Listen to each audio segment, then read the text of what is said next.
যুক্তরাষ্ট্র আবারও ইরানে হামলা চালালে মার্কিন স্থাপনাগুলোর উপর দীর্ঘমেয়াদে পাল্টা হামলার হুঁশিয়ারি দিয়েছে তেহরান। একই সঙ্গে হরমুজ প্রণালীর উপর নিজেদের দাবির কথা পুনর্ব্যক্ত করেছে দেশটি। চলমান যুদ্ধের 2 মাস পরও গুরুত্বপূর্ণ সমুদ্রপথটি এখনও কার্যত বন্ধ রয়েছে। এতে বিশ্বের প্রায় 20% তেল ও গ্যাসের সরবরাহ বাধাগ্রস্ত হচ্ছে এবং জ্বালানির দাম বেড়ে গেছে। একই সঙ্গে অর্থনৈতিক মন্দার আশঙ্কা বাড়ছে। সংঘাত সমাধানের প্রচেষ্টা এখনও অচলাবস্থার মধ্যে পড়েছে। গত 8 এপ্রিল থেকে যুদ্ধবিরতি কার্যকর থাকলেও ইরান এখনও হরমুজ প্রণালী বন্ধ রেখেছে। ইরানের তেল রপ্তানির উপর যুক্তরাষ্ট্রের নৌ অবরোধ আরোপ থাকায় তেহরান এমন অবস্থান নিয়েছে।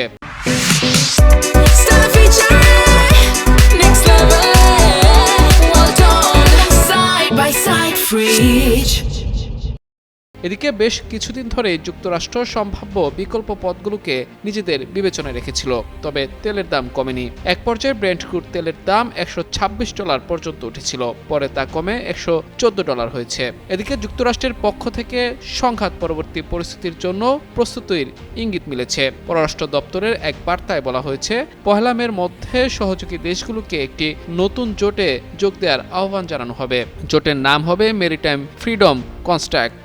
এর উদ্দেশ্য হবে হরমুজ প্রণালীতে বাণিজ্যিক জাহাজ চলাচল নিশ্চিত করা।